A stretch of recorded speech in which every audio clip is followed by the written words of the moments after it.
especially as part of the 60-year celebration of Stellenbosch Business School. 60 years means acknowledging our people, the leadership journey and achievements along the way.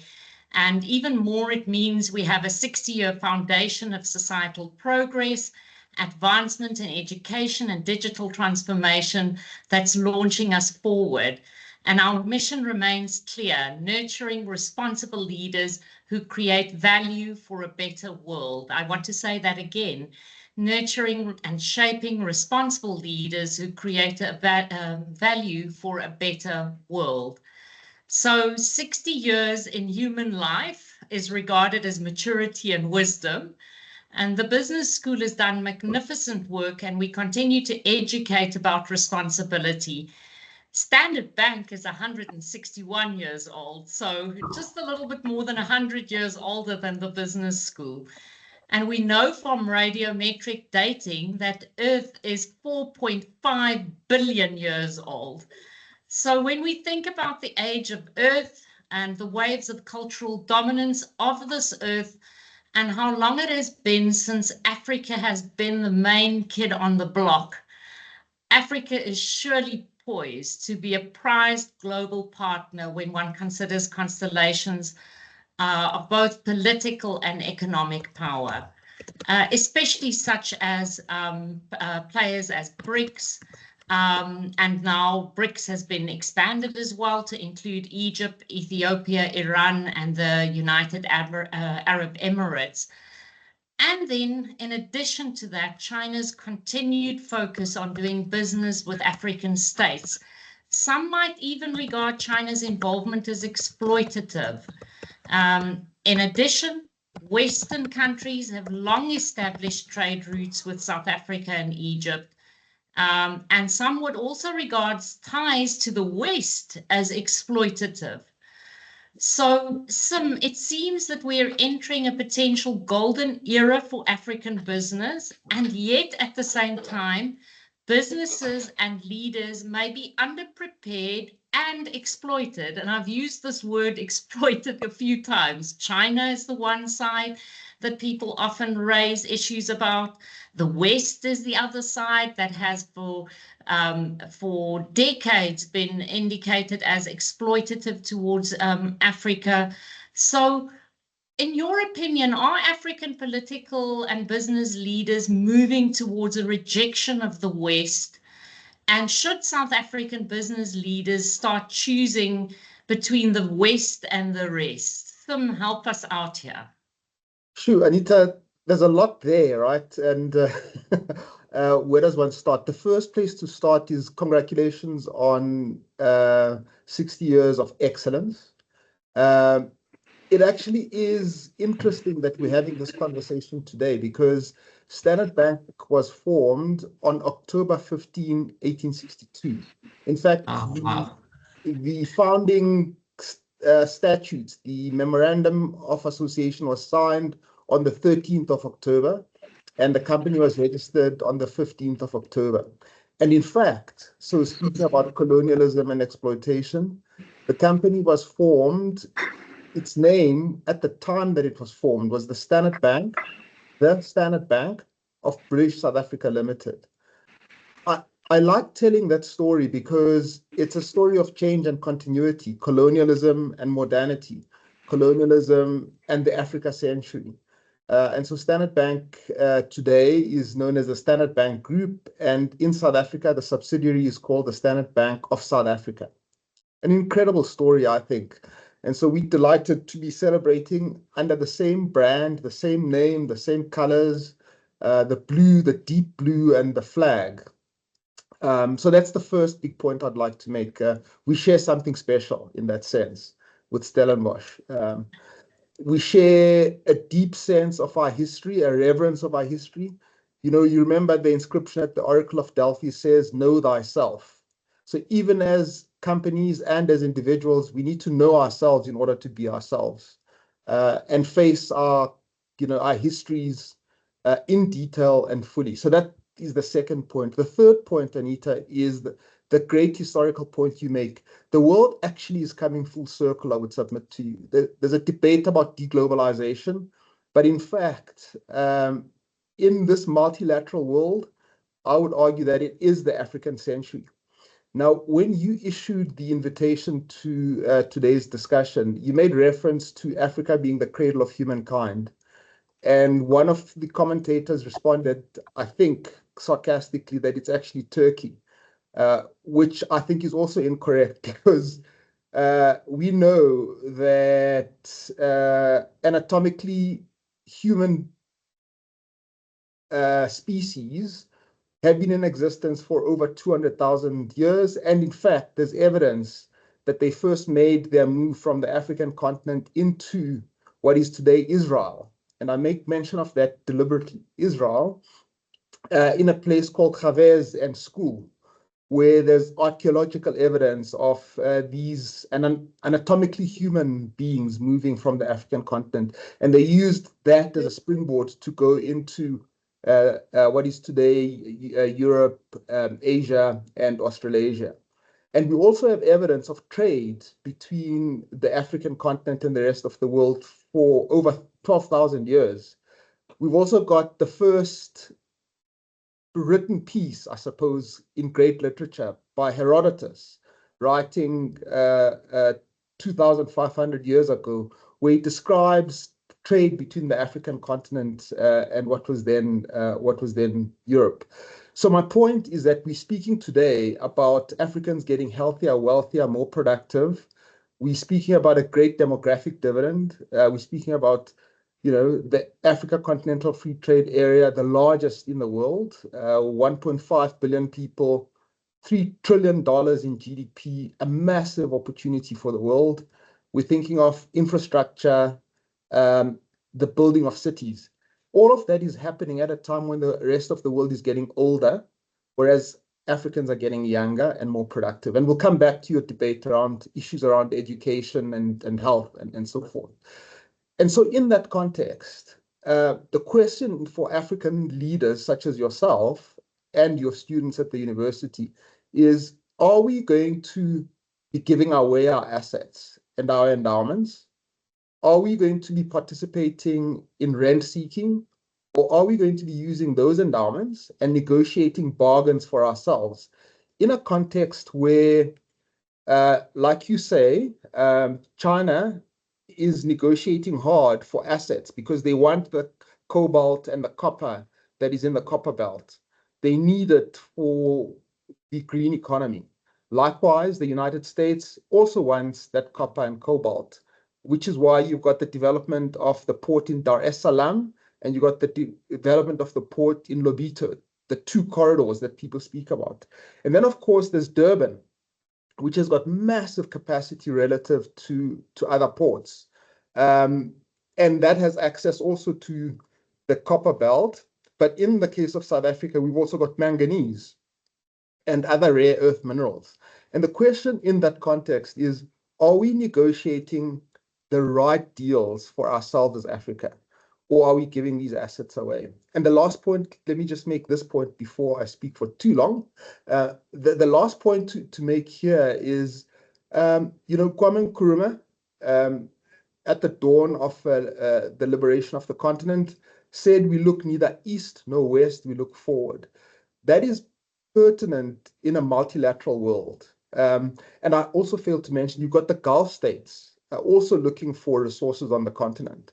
So what Africans ought to be doing is saying, given that the world needs our resources, given the fact that we need to build infrastructure so that we can export, and importantly, Anita, given the fact that we emit less CO2 if we manufacture on the continent, we should be arguing for building of manufacturing capability on the continent rather than simply exporting our raw minerals. Rubber, or chocolate instead of cocoa. Let the coding happen on the continent rather than in Dublin and so forth. And in strategic terms, that is what strategic non-alignment is about. To say we're not taking any sides, we're just looking after the best interests of the African continent.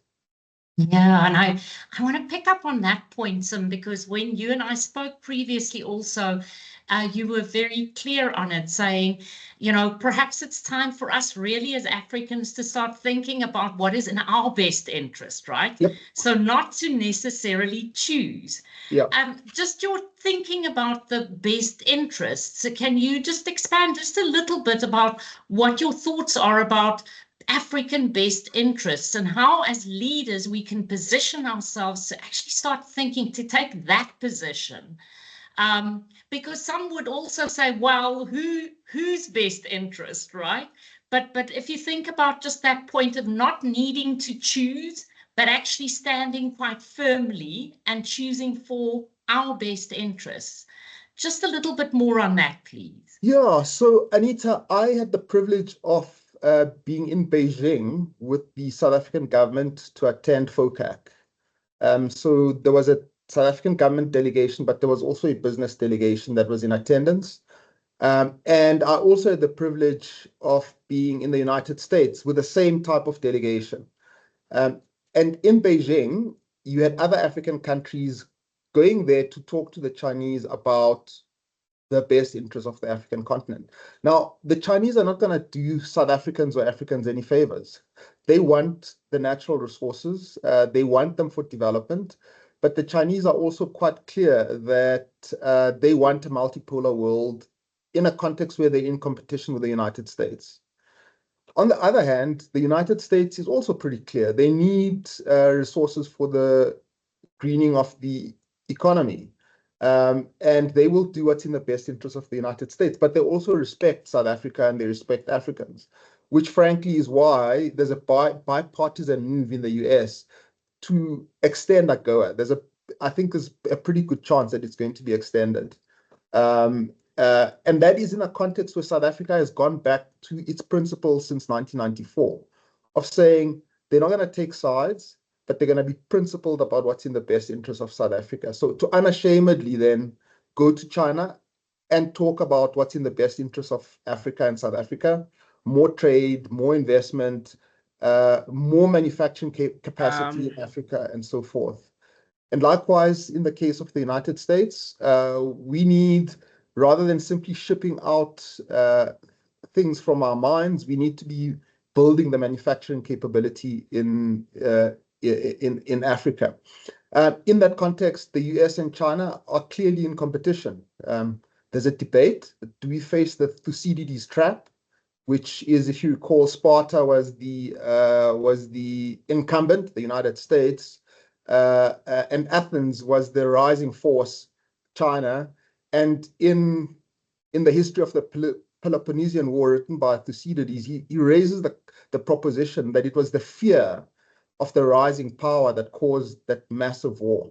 Do we face the same problem in the modern world? At Standard Bank, we do all the scenario planning, and we don't think so.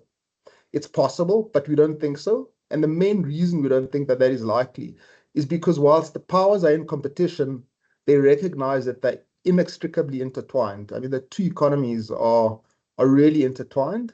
There's a debate. Are they tearing apart? You know, the great rebalancing that is happening with the imbalance in the debt, the debt, the twin fiscal, the fiscal and the trade deficit in the US, the excess capacity in China, the purchase of financial instruments by Chinese, and therefore this massive imbalance, which is bound to dislocate, is what people think. Is that going to cause us a conflict?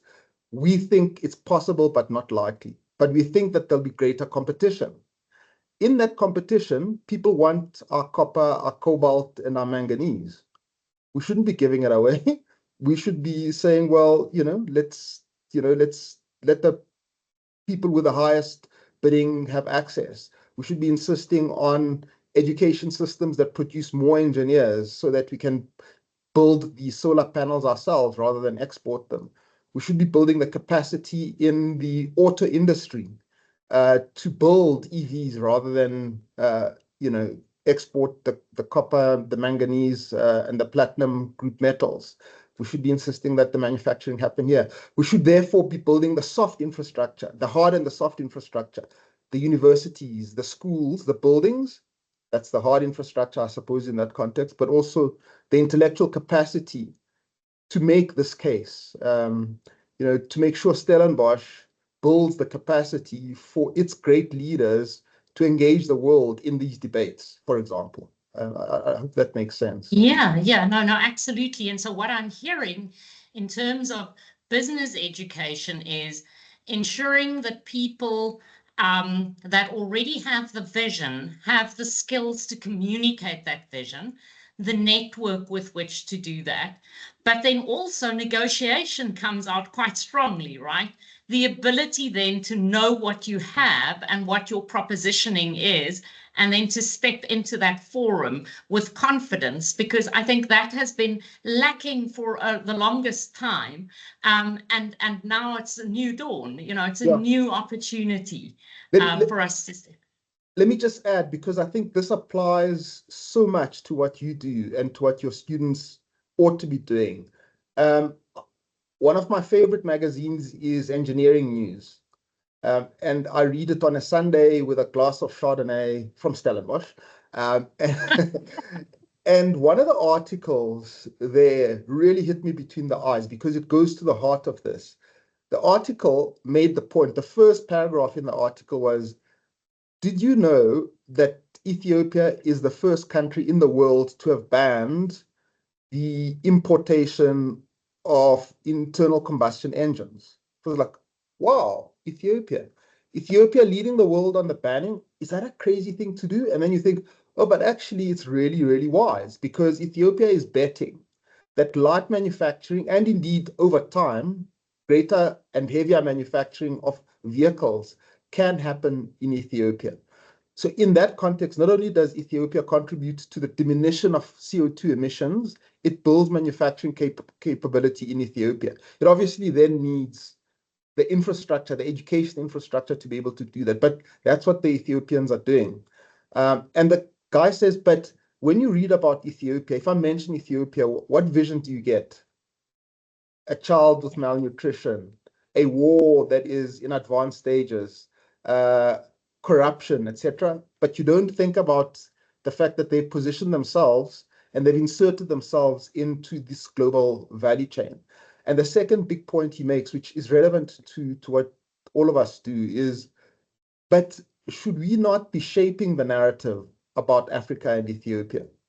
Should we not be insisting that people talk about the fact that Ethiopia is the first country in the world to ban EVs, instead of ridiculing them or talking about poverty, inequality, pestilence, war, violence, and corruption? And it's up to us to shape these conversations. So we all have a duty, Anita. Your students, you and the professors have a duty to put Africa on the front foot in this African century. Yes, absolutely. And, that's as part of the business school's positioning is to really be a proud African business school of global repute. Yes. And this is something that we're very, very specific about. We're rooted here. And thinking about also Standard Bank being rooted here. I mean, Standard Bank has had such an interesting history unfolding. It is the largest bank in Africa. You operate in 20 African countries. You're entering Egypt soon. And then there's 5 other jurisdictions, the UK, China. I didn't, in doing my research, it sounds, now that I know it, it sounds self-evident, but you're in China, the UAE, Jersey, and the Isle of Man. And the United States. And the United States. Oh my goodness. So just thinking about that global footprint, you've done business across the globe. And about expanding into these markets, what have you learned so that we can help other people and share in terms of these business opportunities that you're not being taken for a swindle in other parts of the world? In your time as group CEO, what have you learned? What can you share with us? So Anita, I mean, it's a number of things. Again, let me just frame it. So the IMF, our own economists as well, reckon that Africa will easily grow at above 4% into 2030. And after 2030, the African continent will be the fastest growing region in the world. I did say to you, this massive population, it's young. At the moment, levels of education are not what they should be, but they're climbing. Literacy rates are improving, mortality rates are improving, and as a result, productivity is also improving. At the same time, the world is getting older. So whilst there's a shift to the East is also getting older and less productive. As a result of that, we require infrastructure. So there's a massive investment in roads, bridges, ports, because the world, as I said, needs our resources, but we also need that to be able to provide the world with these resources, which is why I keep arguing that we need to be negotiating the best terms for ourselves. The consequence of that is that you've got opportunities for people that do business in retail banking or retailers, if you take a long view. Simultaneously with that is you need to be financing and funding and assisting people who are building roads, ports, bridges, and cities. Large cities in Africa are going to be, in fact, drivers of growth. You got a number. There's a McKinsey study that I'm sure you're familiar with, which tabulates the number of corporates, large corporates in Africa. And it's a staggering number, actually. Standard Bank is just one of them. You are right. In that context, we're the largest. Now, all of that tells you, if you're a business person or a banker, I can speak as a banker, not for other businesses. Pharmaceuticals, I'm sure, can say the same. There is no better time to be doing business, and there is no better place to be doing business than now on the African continent, just because of all of these factors. It's an incredibly exciting time. Now, Standard Bank is the largest financial institution on the continent by a long mile. In terms, if you measure us by assets, others are bigger than we are in terms of profits, and we will soon overtake them.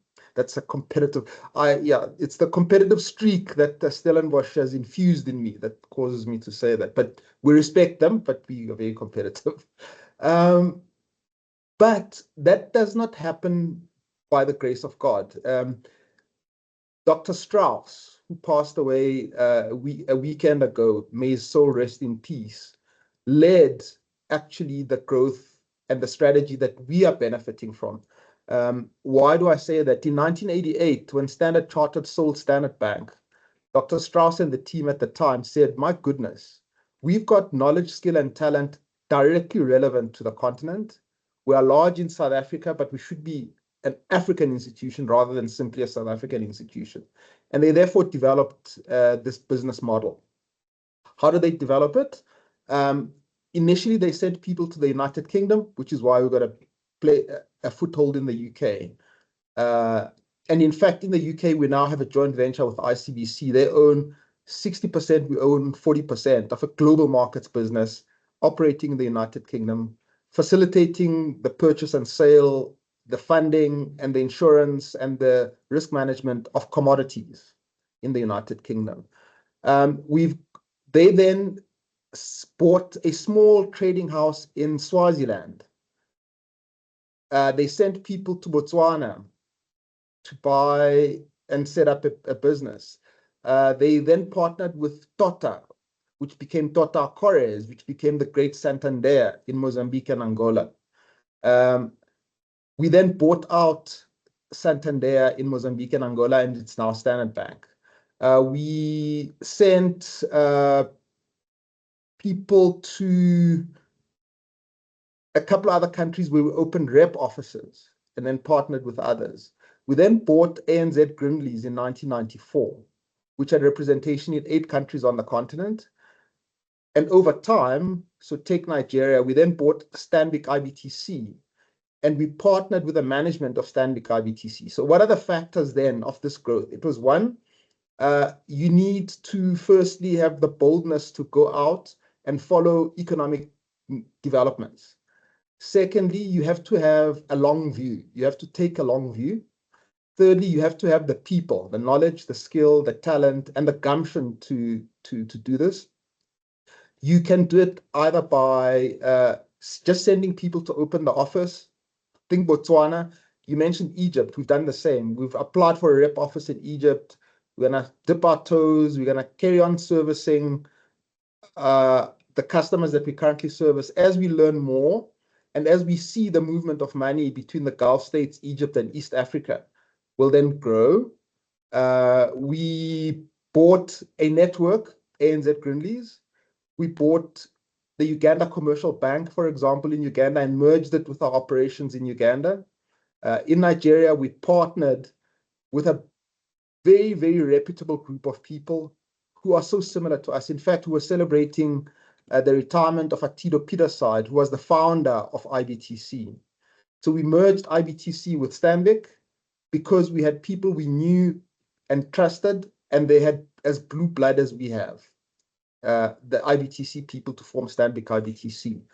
So it's a combination of you got to know your partners and you got to have partners, and you have to have the humility to say you are an African rather than a South African, and act that out in word and deed to be an African. And avoiding being swindled, there's no other way of avoiding being swindled than making sure that you have got a code of ethics. You got a risk management framework that you apply, that you follow the old adage by Ronald Reagan, trust but verify. Even in your own business, it doesn't have to be in a small business of 5 people. You got to trust your staff, but you got to verify. I always say that to my colleagues as well. It's all fantastic. You can wave your arms all you like, but show me the data so I can verify. In God we trust. Everybody else, please provide data. So those would be the factors. In our case, and let me just stop here, but just paying homage to a great man, as I said, Dr. Strauss. We always say here at Standard Bank, it's easy to claim easy victories, but actually we stand on the shoulders of giants, and Dr. Strauss is just one of them.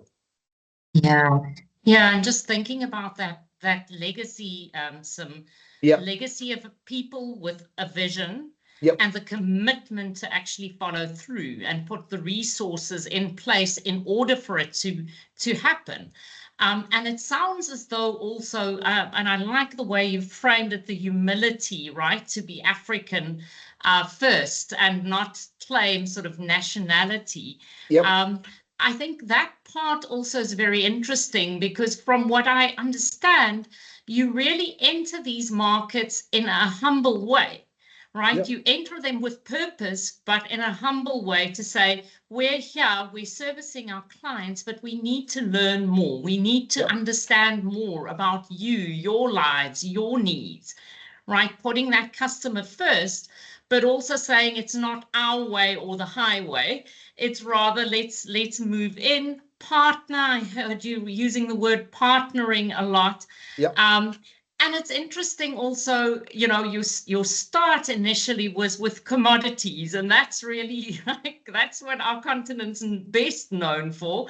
But moving definitely in terms of its human resources, its services angle, moving also in a vastly different direction. Imagine if we had a continent full of really educated people that had this vision, that shared this in partnership, that would really be Ubuntu in practice, right? But having that and putting that forward to the rest of the world, and as you say, shaping this narrative, not just waiting for others to shape our narrative on our behalf, which is bound not to represent us well. Just in terms of this framing of the narrative, there's a counter narrative on our continent as well about African leaders being framed as greedy and self-serving. And we hear this often. You hear this refrain in South Africa, most definitely, and on the rest of the continent. Is it a true reflection, and how can African leaders effectively engage with international investors while ensuring at the same time that local communities benefit from these foreign investments, in both our natural and our people resources? Yeah, Anita, that's another big question. Sadly, the newspapers say if it bleeds, it leads, right? if it's bad news, people will read it, but they don't tell you the good news stories. So we all familiar with the pestilence, the wars, the corruption, the incompetence that makes you want to cry, etc. But people don't write as much about the excellence, the great stories, the incredible human endeavors, the incredible human spirit. Unfortunately, so that's why I made reference to that engineering news article that says we actually, as the leaders, have a duty to reshape that narrative. That would be the first one. The second one is you'll be familiar with the notion of the Africa Perception Risk Premium, which essentially says that fundamentally you get these rating agencies. They'll rate us they'll rate, let's say, in this case, they will rate, let us say, Cote d'Ivoire, which just issued a bond at the beginning of this year. And the similar rating will be allocated to Serbia, because this is a fact. You can go and Google it. And yet, Cote d'Ivoire pays more than 50 basis points more on its yield than Serbia does. But they've got the same rating. Why? You take South Africa. South Africa is ranked third in the world for budget transparency. We don't celebrate that, but that's a debate for another day. They rank number 3. They rank ahead of the behemoth, the United States of America, of the Great Britain, of Germany, etc. Number 3. It's often behind New Zealand, and this year it was New Zealand and Georgia. So we rank third, and Canada often, but we rank third. And budget transparency is important because it helps people who evaluate our riskiness to make the right calls about our creditworthiness, our ability and our willingness to pay our debts. South Africa, but we consistently pay more, both in the primary markets and in the secondary markets, relative to countries with similar ratings. Why? There's an interesting paper by the economists at the IMF. It was, I think, June or July last year on exactly this point. The IMF also has issued a paper actually that says, but statistically, there actually isn't this evidence, but we know it from lived experience. You can go and look at the bonds to see the difference, and it's inexplicable, other than the fact that people just lay on a buffer, additional cost for Africa risk. Now, one of the things Africans must accept is that they need to be more transparent with their fiscal and monetary policy. They need to reduce the size of the informal economy, and they need to communicate better to the investment community about themselves. An example of that, as I say, is South Africa. The South African authorities, we may think many things about them, but they're really very good at talking the South Africa story and the riskiness of South Africa. In Kenya last year, Kenya was facing the redemption of its bond, which was to be redeemed in mid-year this year. People were questioning whether they'd have the liquidity or not, and they were paying huge premiums on that bond. The Ministry of Finance and the central bank governor spoke in Marrakesh, and that forum was set up by Standard Bank. They spoke in Marrakesh in the morning about fiscal policy, monetary policy, industrial policy, what they were doing to reshape the economy, what they would be doing to the debt to GDP ratio, etc. And that afternoon, the yields yields plummeted and by roughly about 5% because there was better communication and so forth. So they should be communicating better, more transparency, and then putting in place more rational fiscal policies. They should be advocating. So what I'm doing now is partly advertising and partly advocating. I'm advocating for a better run Africa, in a sense, to people who are going to be making a difference to society. So the students who are at the business school have got huge leverage, and they should use that leverage to make the case in the way that I'm trying to make it now. I do think the one other point is ratings agencies. I think they do an incredible job, and one should not take it away from them. But there's a debate, and it's an old debate, about is there sufficient data to rate sovereigns? Have there been enough sovereigns that have defaulted to make the models work in the determination of the riskiness, or is it just an opinion? And an opinion, Anita, as you know, as an academic, is based on the facts and the logic. Are people taking the right facts into account as they make these decisions, or are there ideological things at play? Do they come to Africa? So, the ratings agencies are represented in SA, which is great. But the debate is, but do they know enough about Tanzania, Cote d'Ivoire, etc.? And so we as Africans should be saying we need more data so that you can issue better credit ratings for Africa. So in a nutshell, we need to be advocating, but we also need to get our house in order, reduce the size of the informal economy, increase tax collections, pay your taxes, make sure that there's less corruption, advocate for stricter corruption rules in our own businesses, put in place the right risk management frameworks, and be strict and disciplined. Yeah, and I think it's with the strict and disciplined also that sometimes there's this impasse that people feel that if you are being disciplined and you're working to a vision, that somehow you're being unfair. And it's completely different arguments, right?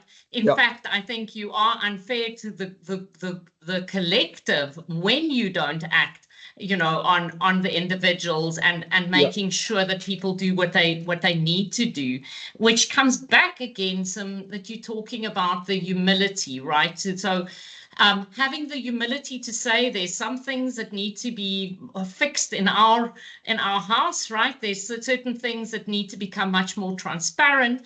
And the rating agencies should actually have people on the ground, people that understand the local context, so that they are empowered to give better ratings. And it doesn't become this sort of like argument, that we're after the matter, after the rating has been issued, we're trying to fix it. So, and the point here is, frankly, Africans need to get their house in order. They can't expect the ratings agencies to do that for them. And as I say, fix your data, make sure that the data is up to date, make sure that you're communicating like the Kenyans did, make sure that the ratings agencies understand, but then also advocate, which is what I'm doing, to say, look, I'm an African, I live in Africa.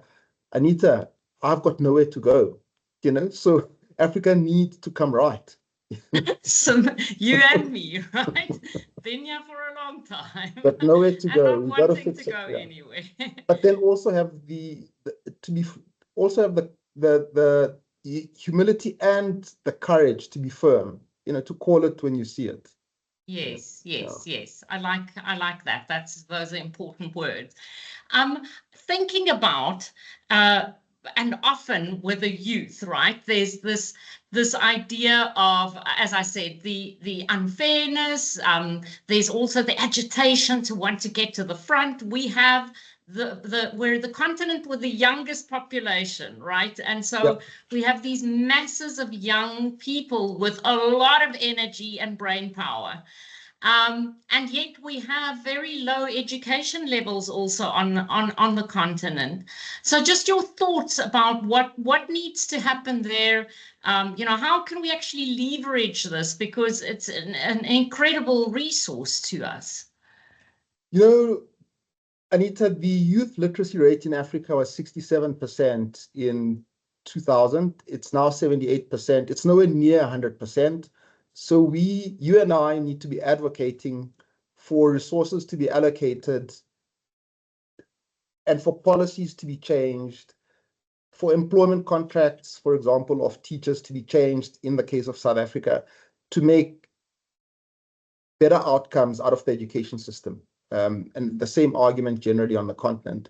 We need to be advocating for better infrastructure at schools. And we also need to be advocating for turning the digitalization opportunity into a reality. 5G in South Africa and more 5G in the rest of the continent, giving people more access to internet, and merging, as I keep saying, the hard infrastructure with a soft infrastructure to produce better outcomes. Let me also just say, also insisting on better allocation and better outcomes for health. Again, better hospitals, hard infrastructure, better doctors, and better treatment, soft infrastructure for our people.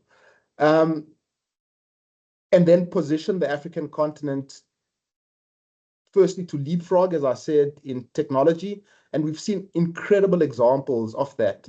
You know, Anita, Stellenbosch and Cape Town and Johannesburg are one of the leading tech hubs in the world.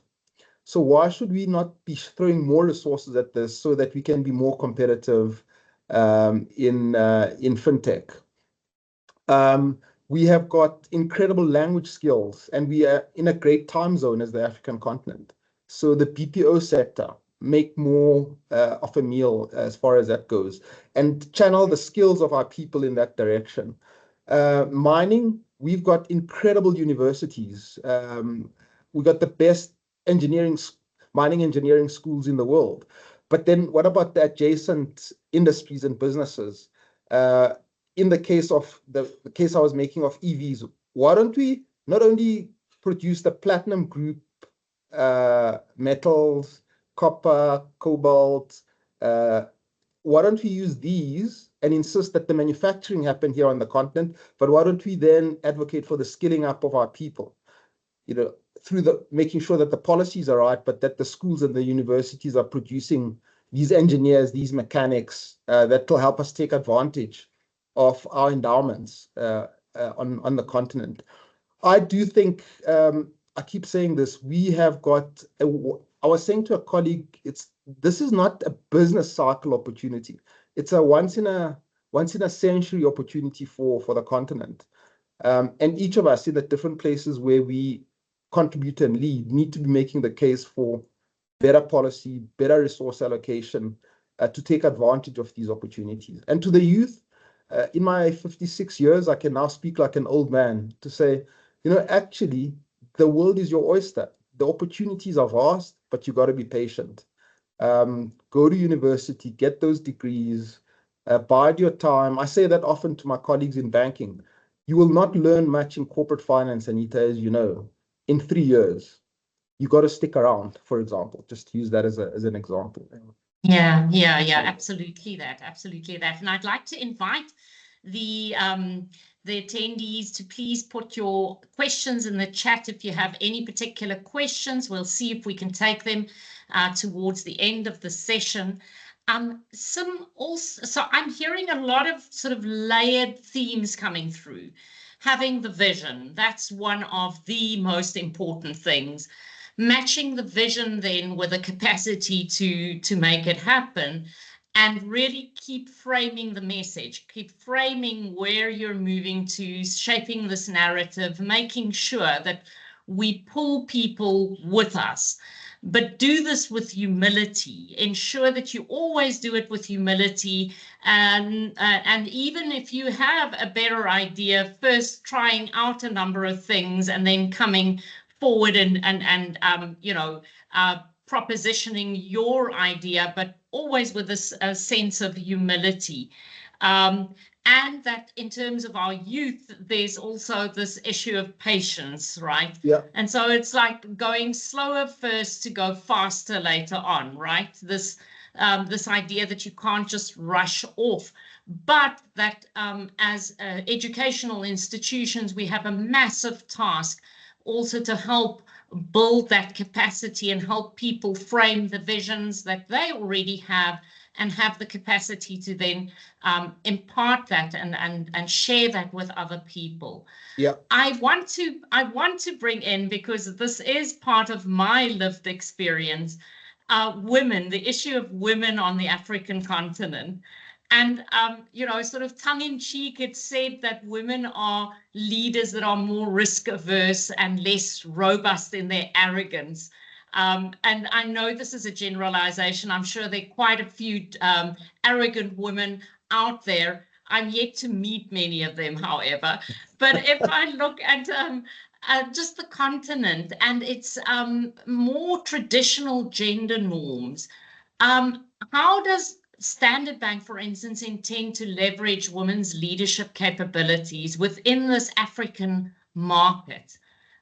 Because it seems as though it's quite a complex market in terms of gender relations. Anita, I mean, that's a complex question, but if women constitute more than half the size of the population, it simply makes business sense for you, firstly, to make sure that your leadership reflects that the fact that your population is more than half women.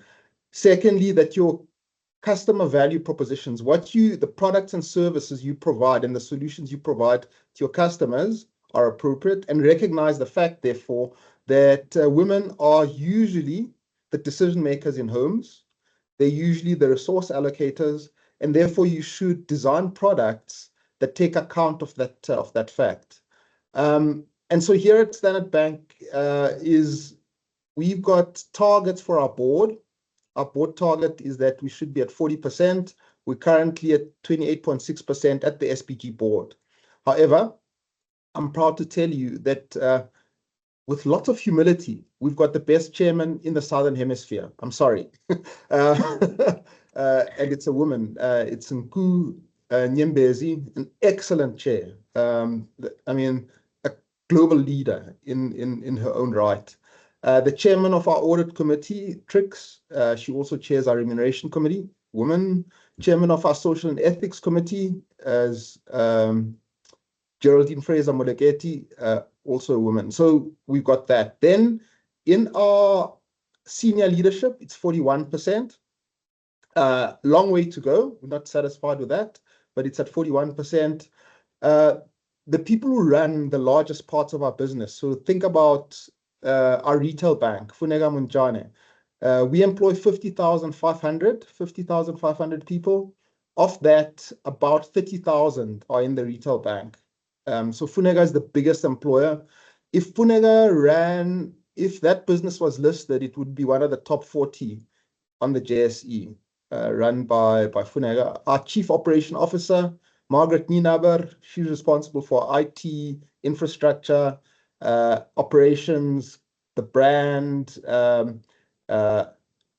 Margaret Nienaber. Our head of human capital is Sharon Taylor. And so at the highest levels around my table, very, very powerful women. Importantly, we've got plans and processes in place, Anita, to firstly increase that level of representation so that we've got diverse teams. So the real point here is have teams that reflect society so that you can address society's problems and opportunities. In addition, we've got a number of products and banking propositions. So for example, in Kenya, we've got a product called Dada. In Nigeria, it's called Blue Blossom. And these provide solutions tailored towards the needs and demands of women. It's based on what we heard from our clients, and we've provided these services.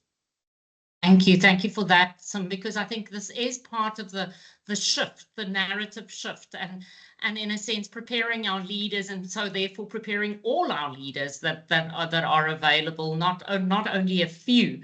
I see there's some questions in the chat. There's an interesting question from Andrew Sinkamba, who says, what would it take to develop an Africa credit rating agency? So based on that question, the discussion we had about the ratings agencies. Do you think it's likely for us to have an Africa credit rating agency? Anita, I don't know. I don't know. But what I can tell you is that the debate is raging. The African Union has made a case for setting up a credit rating agency in Africa, as has the UNDP. Who say that there are many idiosyncrasies in the way ratings agencies have traditionally made decisions about the ratings of African countries, and that is expensive for Africa. They reckon that Africa is foregoing roughly $75 billion in additional interest as a consequence of that. The debate is an old one. Let me quickly mention. Globally, what you've got is you've got three big ratings agencies which we all know them, S&P, Moody's, and Fitch. S&P and Moody's are US-based. Fitch is based in London and in New York. So it's a unique one. You got a big one in China, and there's often been, and then you got a couple also in Canada. Those are the major ones. And there's often been a debate that you need ratings agencies that are on the ground in the appropriate jurisdictions, because that will represent how people think in those jurisdictions, and therefore the evaluative parts of the ratings agency will be based on the knowledge that people have on the ground, rather than people based in the global north. The Chinese have made that point about themselves. The Russians make that point. And now, as I say, the African Union has made a similar point. I think it'll be very hard for them to establish one, in large measure because the history of ratings agencies has a lot to do with the development of capital markets. In environments where the market is driven by banking, it's been very rare to have the development of ratings agencies. In addition to that, ratings agencies require huge resources and huge networks. So the question would be, if you did set one up in Africa, would it have credibility? Would it be able to compete with the existing ones? I think not. My own view, if you injected me with truth serum about what I think is the appropriate thing to do, is that we need to be advocating for people to provide the ratings agencies with the data that they need to make the appropriate judgments, firstly. Secondly, we need to be articulate. We need to make the case for the fact that this is not a science. It's as much a science as it is an art. Recognize the fact that it's an art, but make the case for how you arrive at your conclusions. And thirdly, the debate about diversity. Make sure that the people doing the evaluations know the environments that they are making the evaluations about. So have diverse teams, yeah, have the debate. So, I mean, at the end of the day, I think it's possible, but I don't think that it's likely. Yeah. Excellent. Thank you. And that's great insight as well, which links to another question. I see there's a question about from Martin van Niekerk saying, we hear and read of pockets of brilliance out of Africa. What is preventing Africa to escalate to a super hub? And does it not have to do with this narrative shaping, Sim, that in a sense, when you live in the excellence, you don't always recognize it yourself until somebody else comes and tells you that it's pretty good or decent, right? And also this narrative shaping. What is your thinking about what's in our way to becoming a super hub?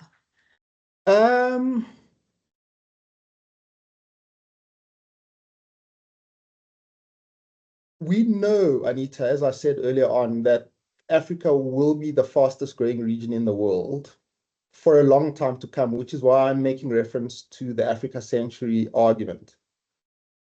We know that that proposition is data-driven. The demographics are in favor of that proposition. What the world needs in the way of critical minerals is in favor of that proposition.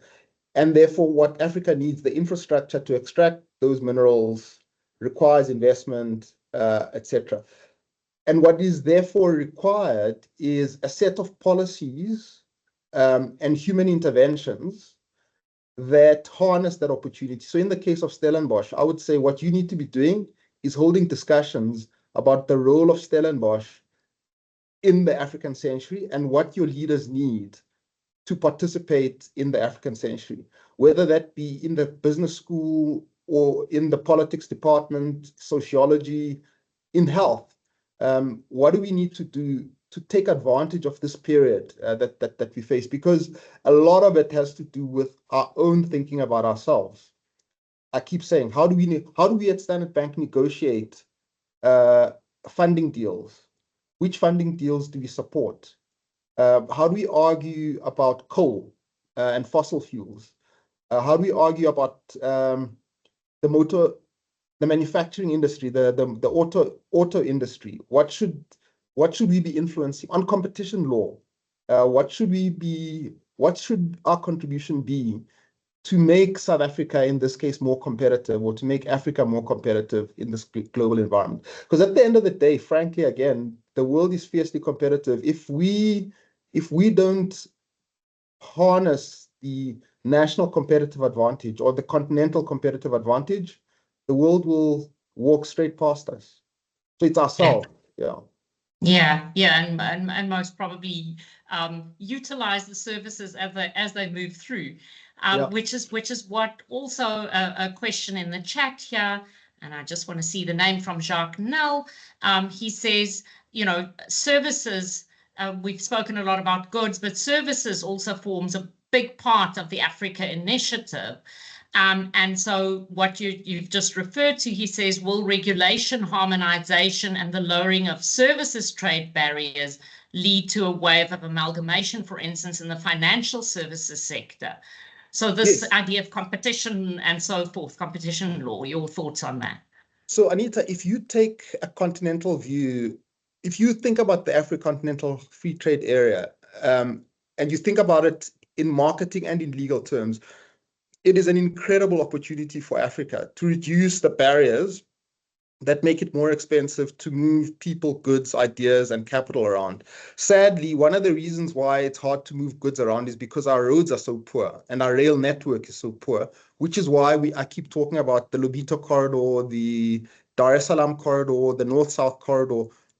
Lots of investment needs to go into that so that goods can move more easily between the various countries. Secondly, non-tariff barriers need to decline. Frankly, tariff barriers have been reduced. It's actually the non-tariff stuff, the friction at border posts, et cetera, the bribes people need to pay. All of that stuff needs to be reduced. Thirdly, the thinking about data. I mean, your colleague makes this point very, very well, that we need to have a system of moving data more easily between countries, because that's important for the movement of money. That's also important then for the movement of goods and people. And then there are efforts in the direction, for example, of a continental payment and settlement system, so that it's cheaper to make payments throughout the continent. Again, that's a question of payments and data, but then you need the law to allow that. And then on competition, yes, frankly, actually, there's a tension here, and I will leave this to you as the experts to grapple with, which is small companies, thousands of small companies competing versus large behemoths in the world competing. The behemoths are winning. So should we be emphasizing lots of competition and lots of small players, or should we be competing? So let's go back to the ratings agency problem. You've got three giants in ratings. How are you going to compete with them? Are you going to have thousands of little ratings agencies competing against these excellent behemoths? You probably need an African behemoth. Well, how are you going to get 54 nations to agree to put together a rating agency? Well, you can extend that to other industries and other businesses. It's a big challenge, this issue of competition, breaking up oligopolies and etc. versus, well, you competing against behemoths globally. Yeah. And which brings me back to the ideas that we started this discussion off with, Sim, the idea of being rooted, firmly rooted. And this is something we can see in the Standard Bank history. It was people like yourself that had this vision, and it started way back, right? It was a vision of something good, something about to happen, and investing then in terms of making this happen.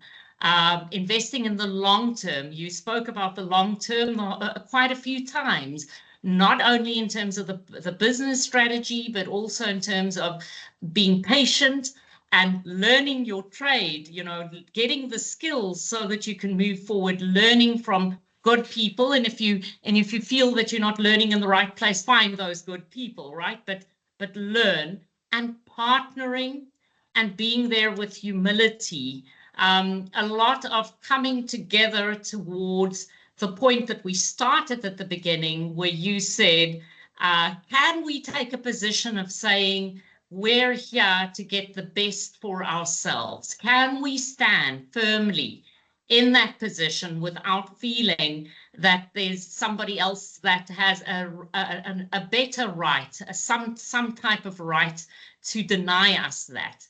And so it's in that ideation and standing firm that a lot of these things start forming with lots of hard work and grit and determination. Sim, I really want to thank you for your contribution this morning. Speaking to business leaders such as yourself really helps us again get our footing, the grounding, the knowledge of the places where you go and where we're supplying people to go to, and encouraging people to do similar, to follow similar paths. At Stellenbosch Business School, we acknowledge where we come from, and at the same time, we're very excited about where we're going.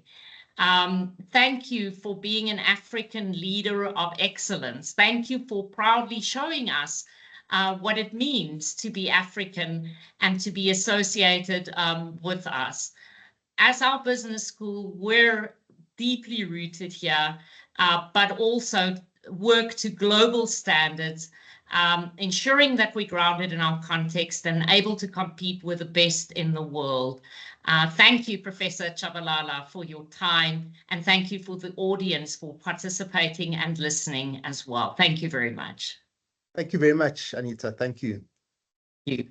And that is the end of our Leaders Angle for today. We'll be celebrating for the rest of the week, and happy to have you come with us and celebrate on multiple platforms. Thank you very much. Have a great day, Sim. Cheers. Thank you, Prof. Thank you very much. Bye. Thank you. Keep well. Bye-bye. Bye, everyone. Bye. Thank you.